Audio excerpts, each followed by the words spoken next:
Assalamualaikum warahmatullahi wabarakatuh. Perkenalkan, nama saya Dihiana Siti Sukwati dengan NIM A310210177. Di sini saya akan mempresentasikan hasil tugas UTS Inovasi Pendidikan dengan dosen pengampu Bapak Dr. Muhammad Rahmadi.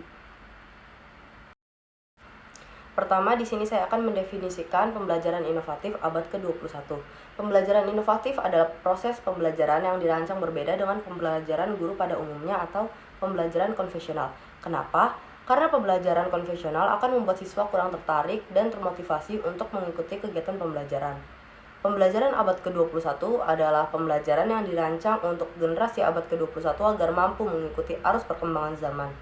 Dengan demikian, pembelajaran inovatif di abad 21 dapat diartikan sebagai serangkaian kegiatan yang dilakukan dan dikembangkan oleh pendidik dalam merancang pembelajaran untuk memfasilitasi peserta didik dalam memperoleh pengetahuan melalui pencapaian keterampilan-keterampilan inovatif pada abad ke-21.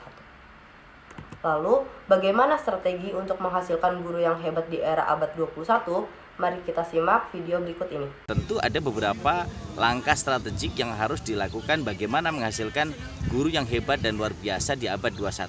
Jadi begini, Mas Marvan, kalau kita berbicara masalah guru, tentu yang pertama yang harus dilakukan adalah perubahan mindset. Nah, perubahan mindset seorang guru itu harus dimulai dari dirinya sendiri.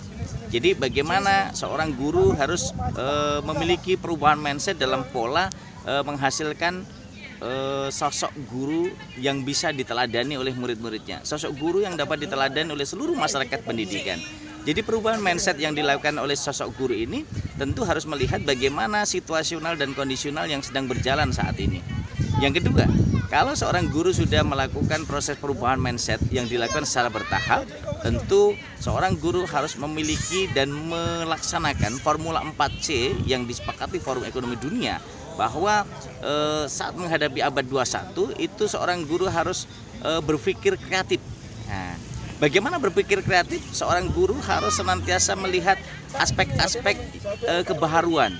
Bagaimana seorang guru bisa menghasilkan sesuatu yang bisa dinikmati oleh murid-muridnya, baik di kelas maupun di luar kelas. Jadi bagaimana berpikir kreatif ini selalu menghasilkan sesuatu yang berbeda dari sebelumnya. Sehingga seorang guru ketika sudah berpikir kreatif, maka dia selalu berusaha membuat inovasi-inovasi baru yang bisa memberikan kontribusi baru terhadap murid-muridnya. Jadi pola inilah yang harus dilakukan oleh para guru sehingga nanti akan menghasilkan karya yang nyata. Nah, berpikir kreatif inilah yang dibutuhkan seorang guru ketika berubah mindsetnya di tahun teknologi, di era digital dan menghadapi abad 21. Sehingga kalau kita lihat aspek ini tentu akan memberikan dampak yang berbeda. Kalau guru-guru kita kreatif, maka hasilnya pun selalu inovatif. Dan ini akan memberikan warna yang berbeda dan memberikan inspirasi kepada murid-murid kita. Baik, kita lanjut. Di sini saya akan menjelaskan mengenai karakteristik proses pembelajaran menurut Permenristek Dikti nomor 44 tahun 2015 tentang standar-standar nasional pendidikan tinggi yang harus memenuhi unsur-unsur. Yang pertama ada unsur interaktif yang menghendaki terjadinya proses interaksi dua arah antara pendidik dengan peserta didik. Yang kedua ada unsur holistik yang dimaksudkan bahwa proses pembelajaran mendorong terbentuknya pola pikir komprehensif dan luas dengan menginternalisasi keunggulan dan kearifan lokal maupun nasional, terintegrasi melalui pendekatan antardisiplin dan multidisiplin. Yang ketiga ada integratif, yaitu proses pembelajaran yang harus terintegrasi melalui pendekatan antardisiplin dan multidisiplin. Kemudian ada karakteristik saintifik yang dimaksudkan bahwa proses pembelajaran mengutamakan pendekatan ilmiah. Lalu ada unsur karakteristik kontekstual, yaitu proses pembelajaran sesuai tuntutan kemampuan menyelesaikan masalah dalam ranah keahlian. Lalu tematik yang dimaksudkan bahwa proses pembelajaran sesuai karakteristik keilmuan dan dikaitkan dengan permasalahan nyata melalui pendekatan transdisipliner. Lalu efektif, yaitu proses pembelajaran harus berhasil guna dengan mementingkan internalisasi materi secara baik dan benar. Lalu ada unsur kolaboratif, yaitu proses pembelajaran bersama yang melibatkan interaksi antara individu menghasilkan kapitalisasi sikap, pengetahuan, dan keterampilan. Terakhir ada karakteristik proses pembelajaran berpusat pada peserta didik, mengutamakan pengembangan kreativitas, kapasitas, kepribadian, dan kebutuhan, serta mengembangkan kemandirian dalam mencari dan menemukan pengetahuan. Materi selanjutnya yaitu mengenai model pembelajaran inovatif abad 21 yang dapat melatihkan keterampilan inovatif abad 21 menurut Permenristek Dikti nomor 44 tahun 2015. Yang pertama, ada Small Group Discussion atau SGD, merupakan pembelajaran di mana peserta didik belajar dengan cara berbagi ide dan pendapat dalam kelompok kecil antara 3-5 orang. Peserta didik memperoleh pengetahuan dan pengalaman belajar yang sama. Peran pendidik di sini sebagai pendamping, motivator, dan fasilitator bagi kelompok peserta didik.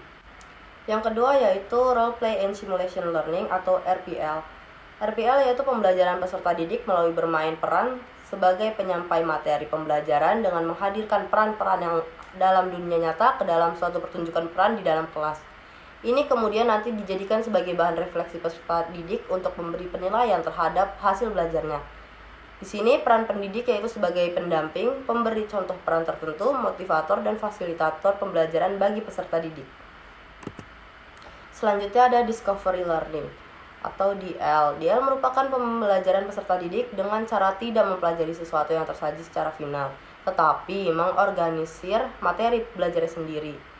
Menemukan konsep dan prinsip melalui observasi, mengklasifikasi, mengukur, memprediksi, menentukan, dan menginferensi. Masalah pembelajaran disisipkan dan direkayasa oleh pendidik, dan hal inilah yang membedakannya dengan inquiry atau masalah bukan hasil rekayasa tetapi apa adanya. Kemudian yang keempat ada Self-Directed Learning atau SDL, yaitu pembelajaran yang dilakukan atas inisiatif dan kebutuhan peserta didik dengan objek, perencanaan, dan metode belajar yang dipilih sendiri, dengan tujuan untuk meningkatkan pengetahuan, keahlian, prestasi, dan pengembangan diri sendiri.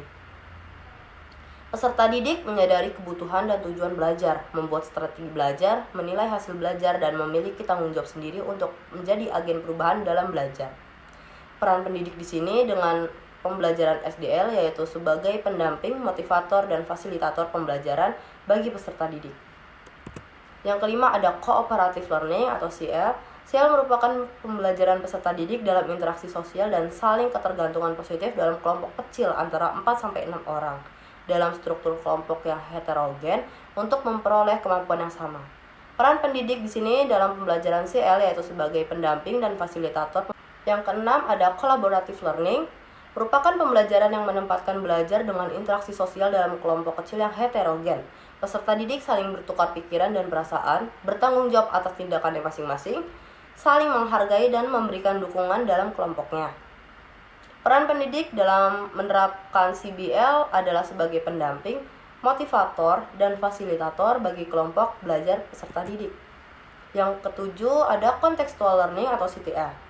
CTL merupakan pembelajaran dengan mengaitkan konsep atau teori-teori dengan dunia nyata peserta didik. Peran pendidik di sini yaitu sebagai pendamping, motivator, dan fasilitator pembelajaran. Selanjutnya di urutan ke-8 ada Project Based Learning and Inquiry atau PJBL, yaitu merupakan pembelajaran yang menggunakan proyek kegiatan sebagai media. Peserta didik melakukan eksplorasi, penilaian, interpretasi, dan sintesis informasi untuk menghasilkan berbagai bentuk hasil belajar. PJBL menggunakan masalah sebagai langkah awal dalam mengumpulkan dan mengintegrasikan pengetahuan baru berdasarkan pengalaman peserta didik dalam beraktivitas secara nyata. Di sini peran pendidik yaitu sebagai pendamping, motivator, dan fasilitator bagi peserta didik. Lalu selanjutnya ada Problem Based Learning atau PBL, yaitu pembelajaran dengan menggunakan masalah sebagai fokus belajar untuk mengembangkan keterampilan memecahkan masalah, penguasaan materi, dan regulasi diri. Di sini peran pendidik yaitu sebagai pendamping, motivator, dan fasilitator bagi peserta didik dalam belajar dan menyelesaikan masalah. Yang terakhir menempati urutan nomor 10 ada Reflective Metacognitive Learning atau RML. RML merupakan pembelajaran yang berorientasi pada masalah untuk mengembangkan kemampuan metakognisi peserta didik dengan melakukan proses refleksi pada setiap langkah pemecahan masalah melalui strategi konflik kognitif, fenomena anomali, internalisasi, fenomena baru yang masih terkait. Peran pendidik di sini yaitu sebagai pendamping, motivator, dan fasilitator bagi peserta didik dalam belajar dan menyelesaikan masalah. Jadi kesimpulannya yaitu pembelajaran inovatif abad 21 memiliki karakteristik yang mengarah pada pembelajaran yang interaktif, holistik, integratif, saintifik, kontekstual, tematik, efektif, kolaboratif, dan berpusat pada peserta didik. Sehingga dalam implementasinya, pendidik dapat menerapkan model atau metode pembelajaran yang berorientasi pada karakteristik tersebut.